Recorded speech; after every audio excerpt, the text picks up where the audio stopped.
nice to see a lot of familiar faces and also interested city community leaders here today as we launch the Special Needs Registry. My name is Flora Maya, and I am the Director of Public Health for the City of Chelsea, and I'm joined here today with Chief of Police Leonard Albanese. Chief of Fire Leonard Albanese, Chief of Police Keith Houghton, and Director of Emergency Management Steve Stout here. And as I said, we're really delighted to be here in front of you to launch our Special Needs Registry. The idea behind this registry came about some of the gaps we noticed in our COVID response, and that is primarily speaking about our public health challenges and what we faced during our initial vaccination efforts, specifically speaking of our homebound population. Public health nurse Paula and myself had to rely on several sources in order to identify a list of Chelsea homebound residents and be able to service them. We had to rely on hospital system lists, elder services lists, and also conduct mailings, all of which take a lot of time and people power to bring about. As we go a little bit beyond COVID and also think of everyday emergencies such as fires, and also think of extreme weather-related events given our changes in climate, this team here recognizes that the city needs to be able to act quickly, to be able to plan and to be able to prepare, and that was essentially the impetus for generating this Special Needs Registry. And who can sign up for this list? Chelsea residents who live outside of nursing homes and assisted living facilities with disabilities, chronic conditions, who have special care needs can sign up, and we urge them to sign up for this registry. It is available in 6 languages. These are the top languages reflected in our demographics. We have it in English, Spanish, Portuguese, Haitian Creole, Arabic, and Somali. It is voluntary, and the information will be kept confidential. It would only be shared, again, with the team here in front of you and people responding to your emergencies. You can sign up by calling our 311, and that phone number is 617-466-4209. You can do it online, and also you can do it in person. You can sign up yourself, or you can have a loved one or caregiver sign up on your behalf. In the next couple of weeks, Chelsea residents will be receiving a mailer that looks like this. It details the information presented to you here today, and again, it is in all of the 6 languages that we just discussed. It is really important for Chelsea residents who meet any of these criteria to sign up for this list. It is the only way that we will be able to better respond to your everyday emergencies, but also that is what's going to help us better plan, prepare, and respond in the future, especially, as I mentioned, as we consider large-scale events. This list will not work without your participation. We will not be able to better prepare without your participation. And if you have any questions related to this, you can definitely reach out to myself in the Public Health Division, and of course, any of the other participating departments. Right now, I will turn it over to my colleagues who have been really key in the development of this list to further elaborate on how the list will be used in their respective departments moving forward. Thank you. Who will start? I'll start, if you don't mind. I want to first commend our Public Health Director, Floor, who spearheaded this program, and her and her team have done an amazing job. They did a great job throughout the pandemic, and this really reinforces their commitment to the safety and the public health of our community. Just understand with these type of lists, the data is only as good as you provide to us. So feel confident that your information that you share will be confidential. It will only be used in emergencies.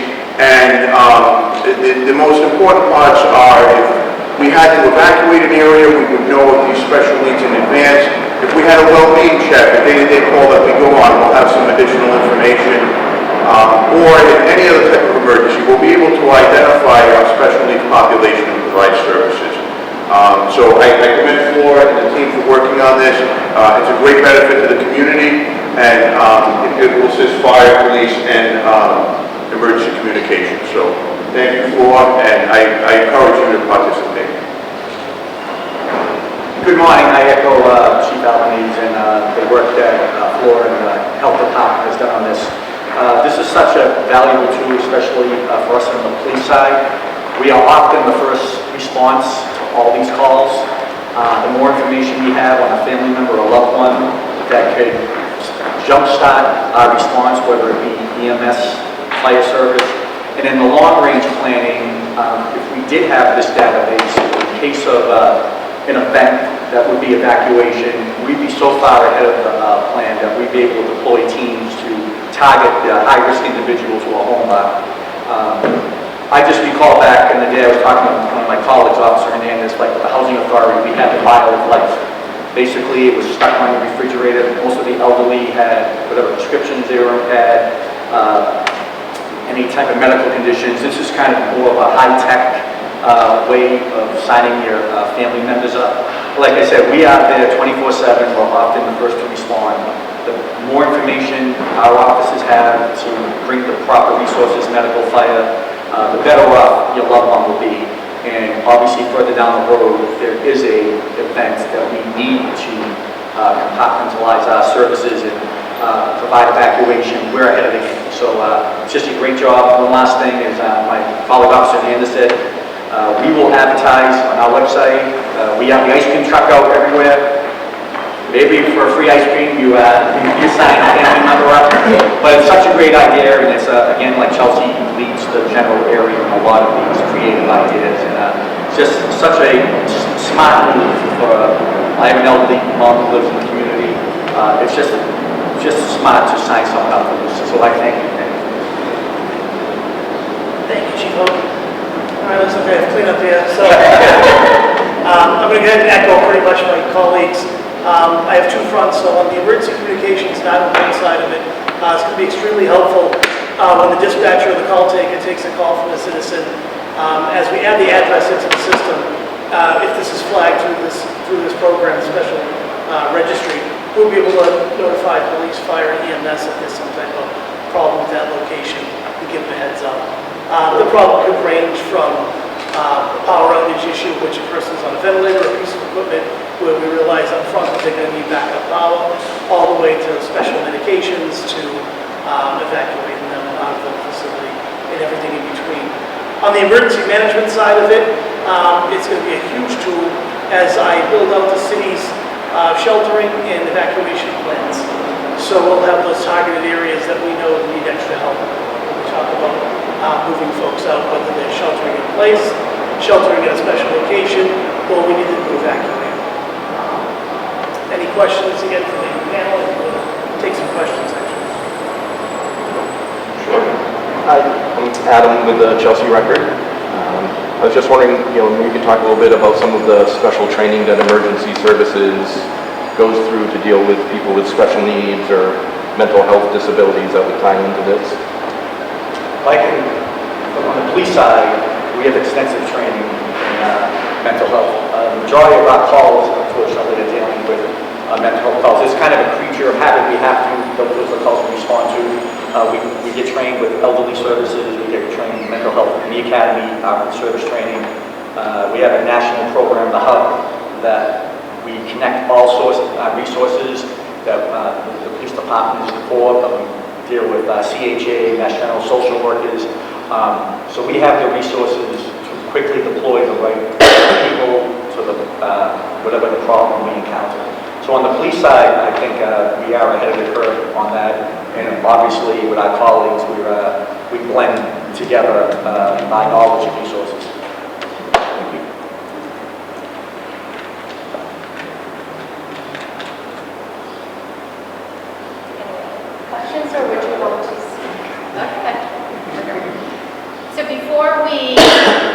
adjourn, I'd like to extend my gratitude to our acting city manager, Ned Keefe. I also like to really thank the rest of the team, Lori Fuljum, for really spearheading and doing a lot of the background research to identify different special needs used throughout the country. Denise Ortega for IT support and for helping us design the forms and put them onto the website. Kate Cox, who's our DPW commissioner, and Scarlett Leville, who will be helping doing a lot of the intake of these forms. Ann Kissel, who helped us design the forms. Paul Manhattan for just support and guidance. Daria Maddens from our Office of Housing and Community Development, who's working on resiliency plans for the city. And of course, Lourdes Alvarez for helping us convene this conference here today and for helping us spearhead the communication efforts to really ensure that Chelsea residents know about this opportunity and can sign up for it with ease and know that we are here again to better serve them and again, as I was saying, to better serve them and to be able to better respond to their needs. Thank you, everyone.